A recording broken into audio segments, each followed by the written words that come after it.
বিসমিল্লাহির রহমানির রহিম। এসএসসি 26 কি অবস্থা সবার? আজকে আমরা তোমাদের পদার্থবিজ্ঞান বইয়ের অষ্টম অধ্যায়, যেটা আলোর প্রতিফলন অধ্যায়, যেটা খুবই একটি ইম্পর্টেন্ট অধ্যায়। এখান থেকে একটা সৃজনশীল আসবেই। আমরা এমন একটা সৃজনশীল বাছে নিছি যে সৃজনশীলটা করতে পারলে তোমরা যে কোনো সৃজনশীল আসলে পরীক্ষা করতে পারবে। দেখো, আমাদেরকে এখানে একটি উদ্দীপকে আগে কিছু কথা বলা আছে। একটি অবতল দর্পণে ফোকাস দূরত্ব 10 সেন্টিমিটার, একটি বস্তু দর্পণের সামনে 15 মিটার দূরে অবস্থান করা হলো। এখন ক নম্বর প্রশ্নটা লক্ষ্য করো। ঢাকা বোর্ড 2025 সালে আসছিল এই সৃজনশীলটা। চিত্র অঙ্কন করে বিম্বের অবস্থান নির্ণয় করো। অর্থাৎ আমাদেরকে এক্ষেত্রে প্রথমে চিত্র অঙ্কন করতে বলছে। তোমরা যে কাজটা করবা, আগে উদ্দীপকটাকে ভালো মতো পড়ো। কি বলছে? এখানে বলছে অবতল দর্পণ। অবতল দর্পণ মানে কি? অবতল দর্পণ মানে কি হলো, তার দর্পণ আছে। তারা অবতল দর্পণের ক্ষেত্রে পরেরটা কোন পাশে থাকে? বাইরের পাশে। মনে করো একটা আমরা মাপ ছাড়াই, আগে লক্ষ্য করো জিনিসটা ভালো মতো বুঝো। মাপ ছাড়াই এটা হলো আমরা একটা অবতল দর্পণ অঙ্কন করি। এটা হলো একটা অবতল দর্পণ। অবতল দর্পণ অবতল দর্পণ আগে আমরা যেহেতু বলছি অবতল দর্পণ অঙ্কন করে ফেলাইলাম। এখন চিত্র অঙ্কনের ক্ষেত্রে বিন্দুর অবস্থান নির্ণয় করতে বলছি একটা চিত্রের সাহায্যে। এখন লক্ষ্য করো, ফোকাস দূরত্ব দেওয়া আছে 10 সেন্টিমিটার এবং বস্তুটা দেওয়া আছে 15 সেন্টিমিটার। তার মানে তোমরা যদি খেয়াল করো এখানে সাইড নোটে এফ ইকুয়াল টু কত দিছে? ফোকাস দূরত্ব এফ দ্বারা প্রকাশ করা হয়। এফ হলো 10 সেন্টিমিটার। এবং দর্পণের সামনে ইউ, এটাকে সামনে, এটা 15, যেহেতু 15 মিটার, 15, এটা হবে সেন্টিমিটার হবে এখানে। 15 সেন্টিমিটার দূরে অবস্থান করে। তার মানে বস্তুটা 15 মিটার সামনে, মানে এই পাশে অবস্থান করবে, 15 মিটার এই পাশে অবস্থান করবে। এখন এফ কে যদি আমরা 10 সেন্টিমিটার ধরি, আর আম, তোমরা একটা জিনিস মনে রাখো, আর আর ইকুয়াল টু 2 এফ হয়। এটা কি? আর হচ্ছে কি? আর হচ্ছে ব্যাসার্ধ। মনে করো আমরা যদি এটার আগে এটার ভালো মতো বুঝো। আর ইকুয়াল টু 2 এফ হয়, তাহলে 2 ইন্টু ব্যাসার্ধের মানটা নির্ণয় করতে পারি। এফ যদি 10 বসাই তাহলে কত আসে? 10 দুগুণা 20। তাহলে আমাদের আর আসে হলো 20 সেন্টিমিটার। আচ্ছা, আমরা খাতা কলমে একদম ডিরেক্ট করি। দেখো, আমরা এখন 20 সেন্টিমিটার বসাবো। আর বসাইলাম আমরা কত? 20 সেন্টিমিটার। এটা কি? এটা দিলাম হলো আর। এবং এফ কত? এফ হলো 10 সেন্টিমিটার। দেখো, এফ হলো 10 সেন্টিমিটার। বুঝছো? এফ হলো 10 সেন্টিমিটার, আর হলো 20 সেন্টিমিটার। এখন আমরা দেখি দর্পণের সামনে 15 মিটার দূরে অবস্থান করা হলো বস্তুটা। মানে দর্পণের সামনে, তার মানে এ পাশে 15 মিটার, এ পাশে। এটা যদি হয় তোমার হলো 20। এটা কত? এখান থেকে এতটা হলো 20, এটা কত? 20। এবং এটা কত? সরি, এটা 20 না, এটা হলো, এইটা 20। এটা যদি 10 হয়, 15 মিটার কোথায় অবস্থান করবে? তার মানে আর এবং এফ এর মধ্যবর্তী স্থানে, তার মানে এখানে অবস্থান করবে বস্তুটা। বুঝছো? আর এবং এফ এর মাঝখানে বস্তুর অবস্থান করবে। বস্তুটার উচ্চতা কোনো কিছু দেওয়া নেই। তাহলে আমরা বস্তুটাকে অঙ্কন করি। বস্তুটাকে আমরা একটা নির্দিষ্ট উচ্চতা ধরে নিলাম। লক্ষ্য করো, প্রথমে একটা এটাকে ধরবো হলো আমরা, এটাকে যদি এ বি বস্তু ধরি, এটাকে বি বস্তু মনে মনে ধরলাম। এখন আমরা এ বি, এ থেকে রশ্মিটা যাবে হলো তোমার দর্পণে, এবং দর্পণ থেকে, লক্ষ্য করো, দর্পণ থেকে ফোকাস দূরত্ব দিয়ে একটা রশ্মি চলে যাবে। দর্পণ থেকে ফোকাস দূরত্ব দিয়ে একটা রশ্মি অতিক্রমণ করে। এবং আরেকটা রশ্মি এ বিন্দু আছে যেখানে, অর্থাৎ যে বস্তুটা আছে, এ বিন্দু উপরের লম্বটা, সেখান থেকে যাবে হলো ফোকাস দূরত্ব দিয়ে ডিরেক্ট। এবার দর্পণ না, দর্পণ যাবে পরে, মানে আগে ফোকাস দূরত্ব অতিক্রমণ করার পর সে দর্পণে পড়বে। তারপরে সে ওই দর্পণ থেকে চলে যাবে। এই দর্পণ থেকে, হ্যাঁ, এই দর্পণ থেকে এখানের দিক দিয়ে চলে যাবে। তাহলে আমরা যদি একটু লক্ষ্য করি, তাহলে বস্তুটা কিন্তু তোমার এই জায়গাটাতে মিলিত হচ্ছে। মানে বস্তু দুইটা রশ্মি এদিকে মিলিত হচ্ছে, একটা যাচ্ছে এখানে, একটা যাচ্ছে এদিকে, এই জায়গাটাতে মিলিত হচ্ছে।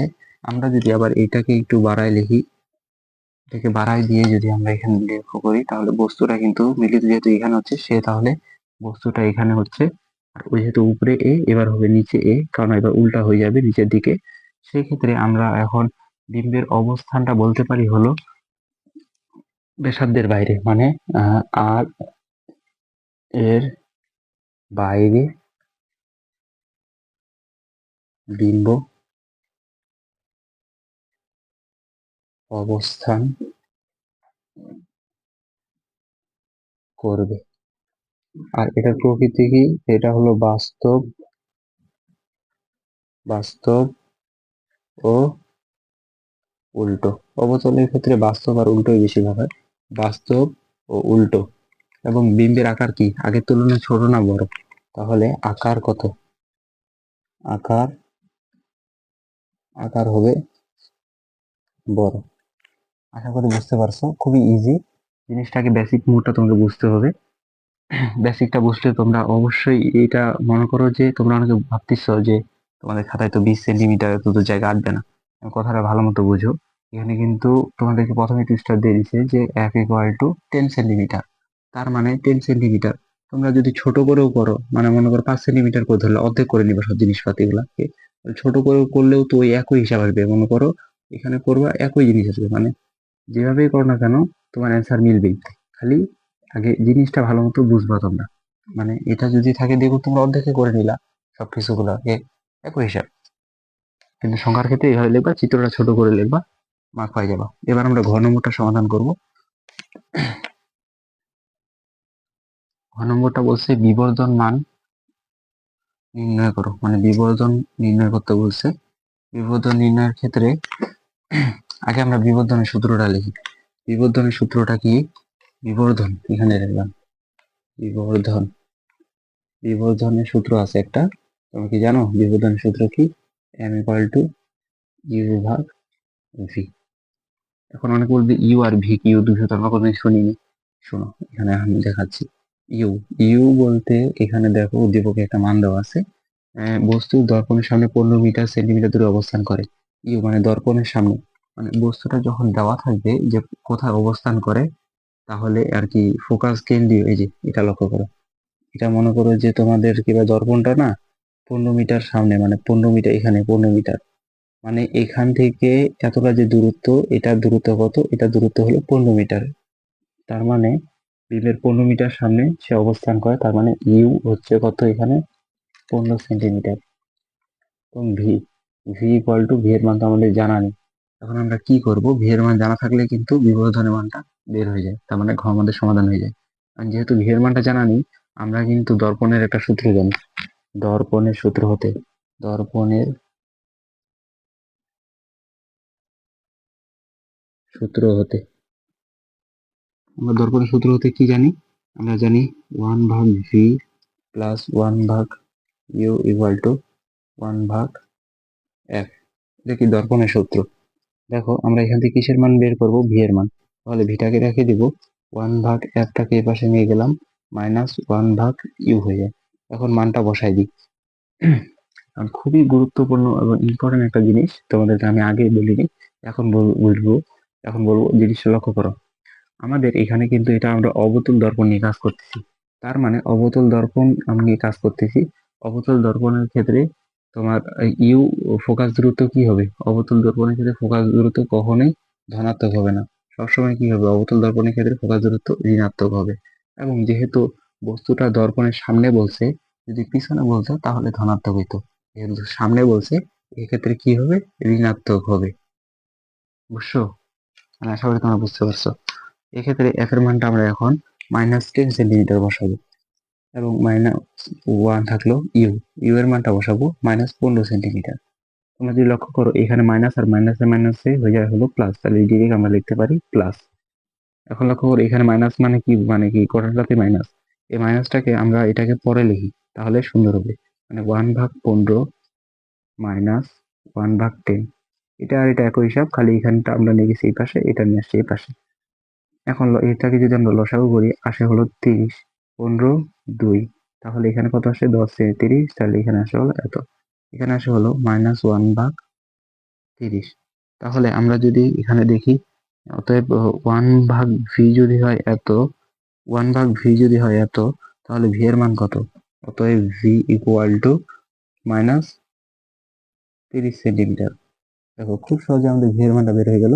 এখন আমরা v এর মানটা এখানে বসাই দিব। u এর মান কত? -15। v এর মানটা কত? v এর মানটা হলো -30। এখন এটাকে যদি কাটাকাটি করি, উপরে 1 নিচে 2, বিবর্ধন মান হলো আমাদের এটাই হলো আমাদের অ্যান্সার। আমি আশা করি বুঝতে পারছো। যদি ক্লাসের কোনো পার্ট মানে কোনো কিছু বুঝতে অসুবিধা হয় তোমাদের অবশ্যই কমেন্টে জানাবে। দেখা হবে কোনো পরবর্তী ভিডিওতে। সবার জন্য শুভকামনা। আল্লাহ হাফেজ।